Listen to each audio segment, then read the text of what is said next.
कांटा लगा गर्ल शेफाली जरीवाला की महज 42 साल की उम्र में मौत हो गई। शुरुआती रिपोर्ट में कार्डियक अरेस्ट की बात सामने आई है, लेकिन बात सिर्फ यही भर नहीं है। इस वीडियो में हम आपको शेफाली की मौत कैसे हुई एक एक करके बताएंगे। जांच में एक और बात निकलकर सामने आई है और वो है एंटी एजिंग दवाएं लेना। शेफाली इन दवाओं को कई सालों से ले रही थी। ये तब और ख़तरनाक हो गया जब उन्होंने खाली पेट इस दवा को इंजेक्शन के रूप में ले लिया। दरअसल 27 जून को परिवार ने घर में धार्मिक पूजा रखी थी, जिसके चलते शेफाली ने पूरे दिन व्रत रखा था। इसके बावजूद दोपहर में उन्होंने एंटी एजिंग दवा का इंजेक्शन ले लिया और यही उनकी मौत का कारण बना। वो पिछले करीब 8 सालों से इस तरह की इंजेक्शन और दवाएं ले रही थी। वहीं उपवास के दौरान लिए गए इंजेक्शन की वजह से ही कार्डियक अरेस्ट हुआ और उनकी मौत हो गई। सवाल यह कि एंटी एजिंग दवाएं क्या इतनी खतरनाक हैं कि जान तक ले लें? तो इसका जवाब है हाँ।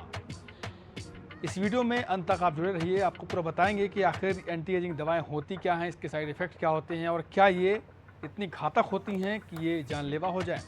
सबसे पहले तो ये जान लीजिए कि एंटी एजिंग का इलाज क्यों किया जाता है। दरअसल ज़्यादातर हीरोइंस इसका इस्तेमाल अपनी उम्र को छिपाने और झुर्रियाँ छिपाने के लिए करती हैं। जवां बने रहने की चाहत वालों में ये उपाय काफ़ी ट्रेंडिंग है।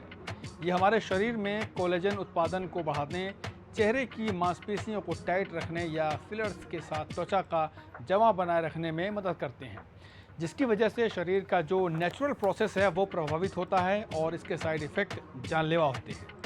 अब एंटी एजिंग दवा कैसे काम करती है ये भी आपको बताते हैं। एंटी एजिंग प्रोडक्ट में आमतौर पर रेटिनॉल और पेप्टाइड जैसे एक्टिव कंपाउंड्स होते हैं जो झुर्रियों को कम करने और त्वचा की बनावट में सुधार जैसे लाभों के लिए जाने जाते हैं। हालांकि कई रिपोर्ट्स बताते हैं कि रेटिनॉल से साइड इफ़ेक्ट भी हो सकते हैं, जिसमें सूखापन, लालिमा और सूजन के प्रति संवेदनशीलता में वृद्धि हो सकती है। इसके अलावा कुछ अन्य कंपाउंड्स शरीर में हार्मोनल चक्र को भी बाधित कर सकते हैं, जिसका स्वास्थ्य पर कई प्रकार से गंभीर और दीर्घकालिक असर देखने को मिलता है। मेडिकल एक्सपर्ट्स बताते हैं कि एंटी एजिंग उत्पाद हमेशा प्राकृतिक स्रोतों से ही लेने चाहिए। दवाओं और इंजेक्शन्स के रूप में इसके कई साइड इफ़ेक्ट्स भी हो सकते हैं और यहाँ तक कि जान भी जा सकती है। शेफाली की मौत ने कई अन्य हीरोइंस को डरा दिया होगा, क्योंकि ज़्यादातर हीरोइंस अपनी झुर्रियाँ छिपाने के लिए इसका इस्तेमाल करती हैं। अब आपके लिए एक सवाल है, क्या आप खुद को जमा बनाए रखने के लिए अपनी जान खुद लेना चाहेंगी? नहीं ना?